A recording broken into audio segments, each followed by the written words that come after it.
Words are powerful, and as a parent, the things you say can leave a lasting imprint on your child's heart and mind. In moments of anger or frustration, it's easy to let emotions take over and say things you don't mean, but some words can cause deep emotional wounds that take years, even decades, to heal. Parenting is a deeply emotional journey filled with ups and downs. Every parent has moments of frustration, and it's easy to say something in the heat of the moment that you might later regret. But the words you use matter. They shape how your child sees themselves and how they navigate the world. This video teaches 10 phrases parents should avoid, why they're harmful, and what to say instead, with deep and thoughtful explanations. 1. Why can't you do anything right? This phrase is like a dagger to a child's self-esteem.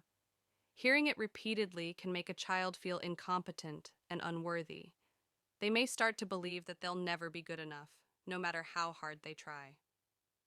Soon, this can lead to a fixed mindset, where they stop trying altogether because they're convinced they'll fail. How it feels to your child. To your child, this feels like a personal attack. They might think, if I can't do anything right, why even try?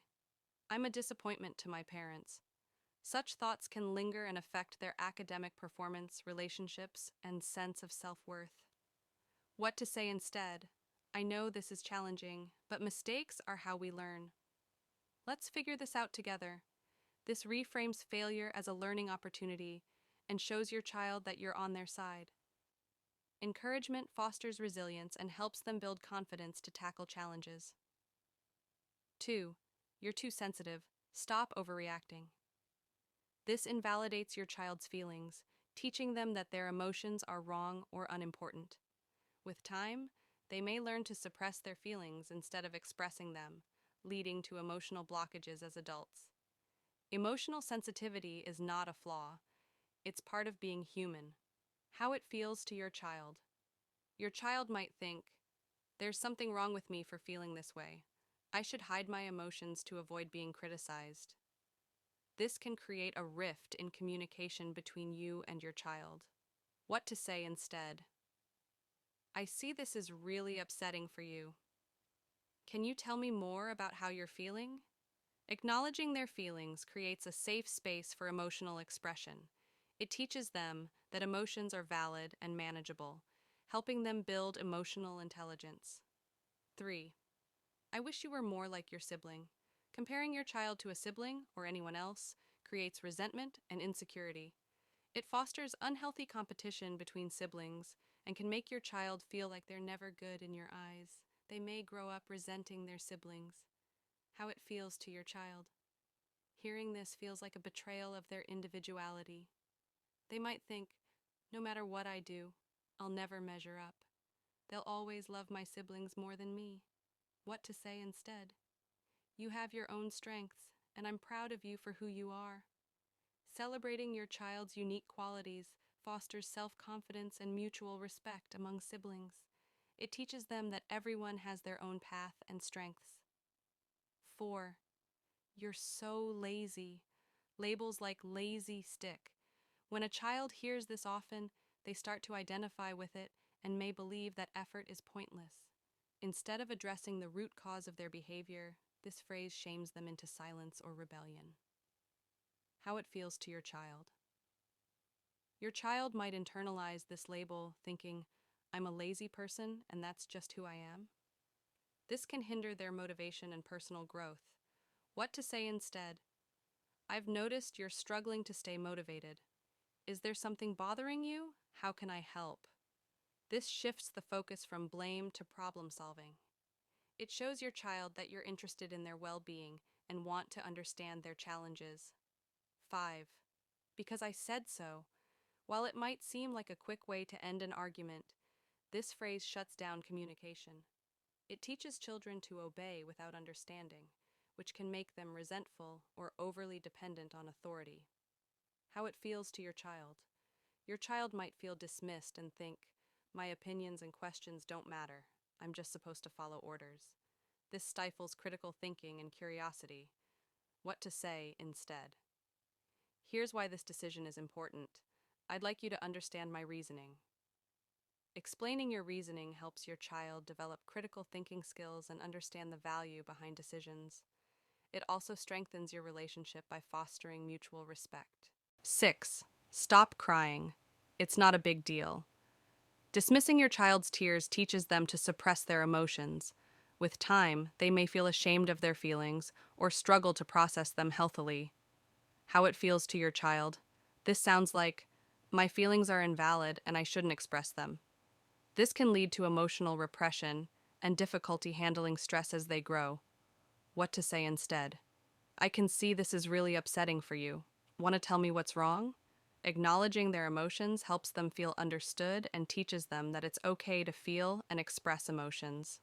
This builds emotional resilience. 7. You'll never amount to anything. This is one of the most damaging things a child can hear. It destroys their confidence and belief in their potential, often leaving scars that last into adulthood. How it feels to your child. Hearing this, your child might think, I'm worthless. This leads to low self-esteem and a lack of ambition. What to say instead? I believe in you, and I know you can achieve great things with effort. Encouraging words inspire your child to believe in themselves and strive for success, even when faced with challenges. 8. You're being ridiculous. Don't be dumb.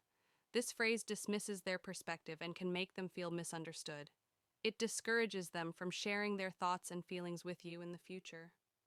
How it feels to your child.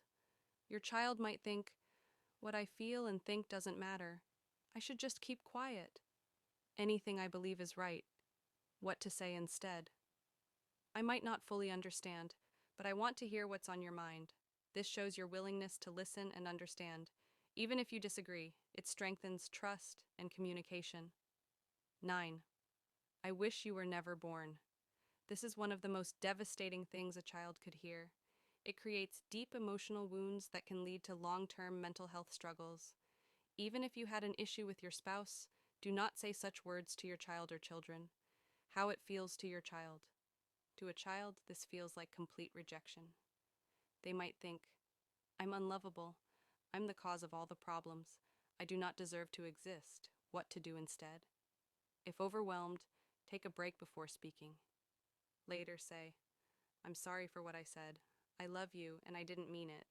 Apologizing shows humility and reassures them that your love is unconditional even during difficult moments. 10. You'll understand when you're older. This dismisses their current understanding and curiosity. It can make them feel excluded from important conversations. How it feels to your child. Your child might think, so I'm not smart enough to understand, so why ask questions? This stifles their curiosity and desire to learn. What to say instead? Let me try to explain this in a way that makes sense now. Taking the time to explain fosters learning and shows them that their thoughts and questions are valued. Because of parents' harsh words, many children are dealing with low self-esteem, seeking external validation, depression. Some children contemplate suicide because their parents told them one or more of this harmful phrases. As a parent, parenting is not about being perfect. It's about being present and intentional. Words can either build a child up or tear them down. When you choose to communicate with love, patience, and understanding, you're not just raising a child, you're nurturing a future adult who will carry your lessons into the world. Teach your children to be the best version of themselves in your words and actions. You are their first contact. If you have used any of these words on your children, call them and beg for their forgiveness, and make conscious efforts to use up building words instead of harmful words. Remember, Favour adore you and wants you to be the best parents for your children. Share this video to reach more parents. Together we would build our children's self-esteem with our kind words.